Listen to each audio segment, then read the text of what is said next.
So we are completing lesson 5 comprehension part and B point, that is who said these lines. So second one is it has given on page number 36. Second number, I just couldn't believe it. ये line जो girl है उसने कब बोला था? सो first one, what could the girl not believe, मतलब कहने का मीनिंग ये है कि आई जस्ट कुडंट बिलीव, मतलब ऐसा क्या था जो बिलीव नहीं कर पा रही थी. सो यहाँ they have given some options that she was utterly hungry, first one. Second one, that her mother had cooked nothing for her, ये ऑप्शन दिया है. Third one, that her mother had gone away to the grocer knowing that it was her time to return from the school, ये condition हुई थी. या last one, that she at last had got something to eat, या फिर उससे कुछ ना कुछ खाने को वहां पर अवेलेबल हो चुका था, थिंग्स कुछ थी क्या खाने के लिए. सो आपका राइट आंसर इसमें क्या होगा? What could the girl not believe, मतलब गर्ल किस चीज को लेकर बिलीव नहीं कर पा रही थी. दैट आपका यहाँ पर last option is right answer, आपको टिक करना है. First that is that she at last had got something to eat, उसे एट लास्ट कुछ न कुछ क्या मिला? खाने को मिला. फिर इसी में बी पॉइंट देखिए, what did the girl get to eat at last, at last उसको क्या खाने में मिला था जब कुछ भी खाने को नहीं था लेकिन उसे कुछ ना कुछ तो थिंग्स मिली थी. तो क्या था? The lemon and the trade, that the bread and jam, the bread and butter, the rice and करी. तो आपका राइट ऑप्शन क्या होगा? इसमें फर्स्ट आपका क्या है? राइट ऑप्शन है. Then third one, obviously I was refused, क्या आंसर आएगा इसमें आपका? ऑब्वियसली आई वॉज रिफ्यूज्ड, ये वर्ड किसने बोले थे? Who said this words. आपका तो इसमें क्वेश्चन फर्स्ट दिया है, व्हाट वाज शी रिफ्यूज, वो किस चीज के लिए रिफ्यूज कर रही थी? रिफ्यूज मीन्स होता है मना करना, डिनाई करना. तो इसमें she was refused of being forgiven, मतलब फॉरगिवन मीन्स होता है क्षमा, क्षमा कर मांगना. तो क्या वो रिफ्यूज में क्षमा मांग रही थी?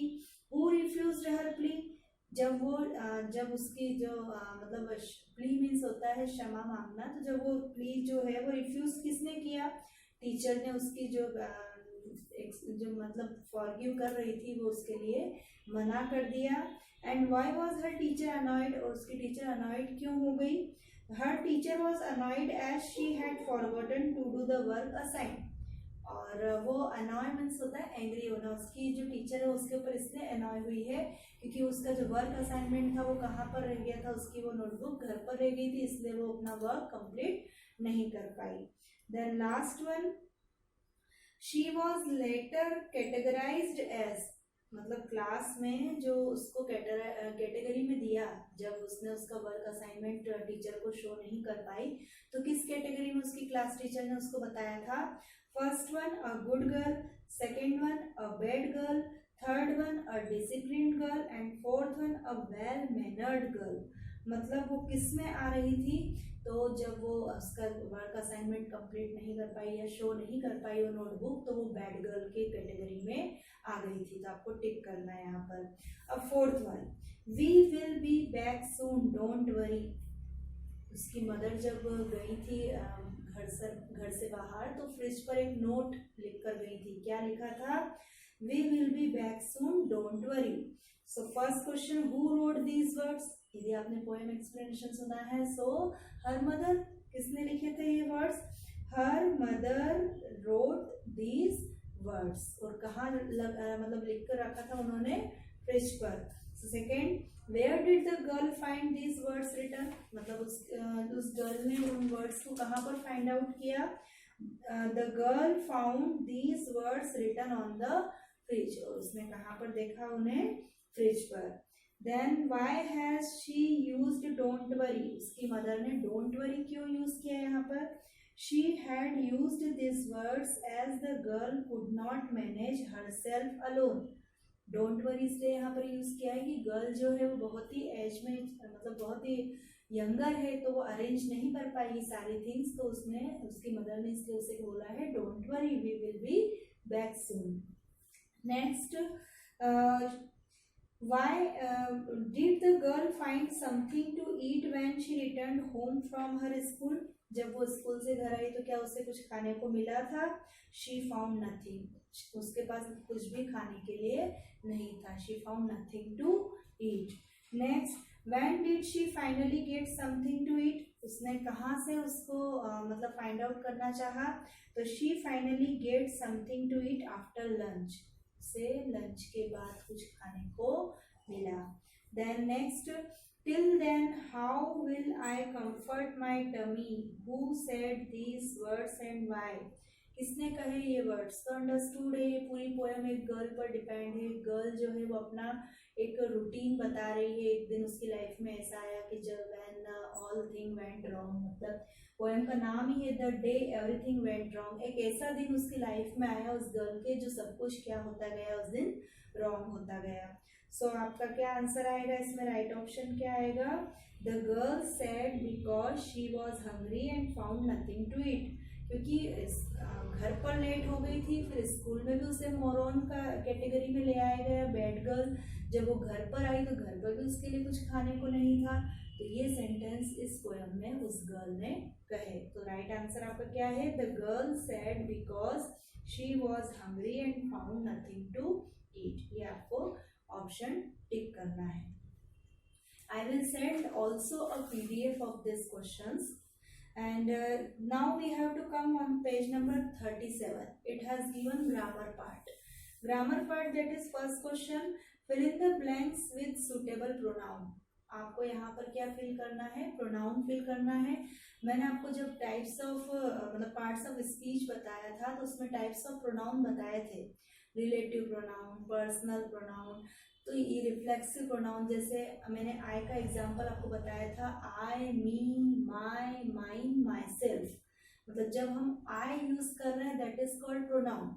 आई का जब ऑब्जेक्टिव प्रोनाउन होगा तो आई का मी हो जाता है, जिसे हम बोलते हैं जब हम एक्टिव से पैसिव में यूज करते हैं. जैसे आई डू माई वर्क, तो my work is done by me.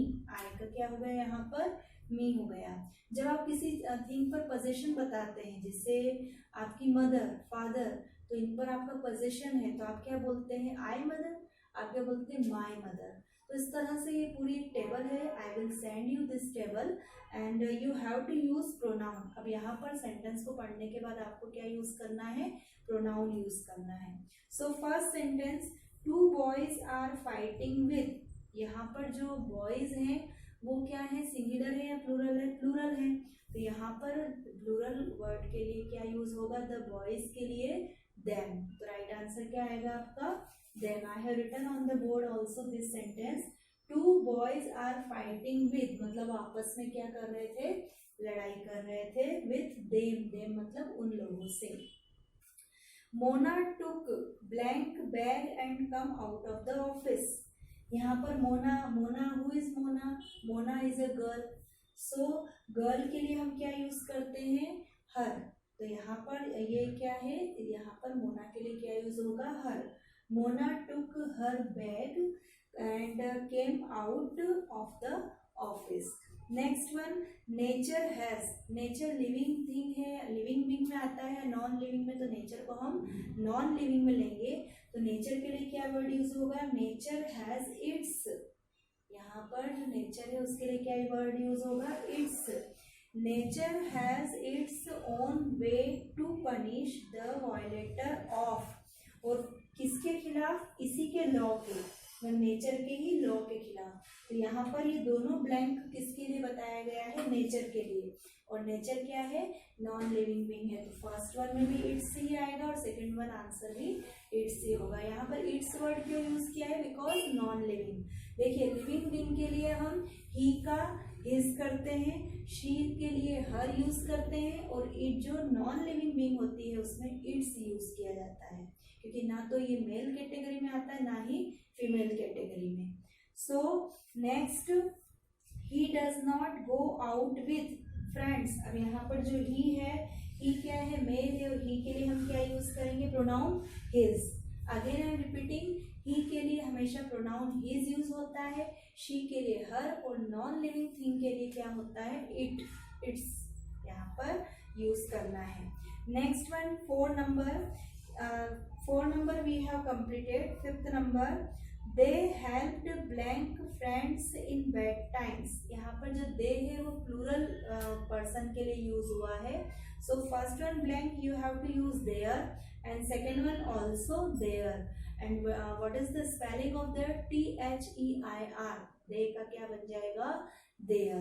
Next nature has. Nature से रिलेटेड हम एक सेंटेंस बना चुके हैं। हमने क्या यूज किया था यहाँ पर? नॉन लिविंग बीइंग के लिए its. So again we have to use its. Then 7 number, the person blank is dishonest is not trusted by anybody. यहाँ पर ये रिलेटिव प्रोनाउन है, तो यहाँ पर पर्सन के लिए क्या यूज करना है आपको? हु।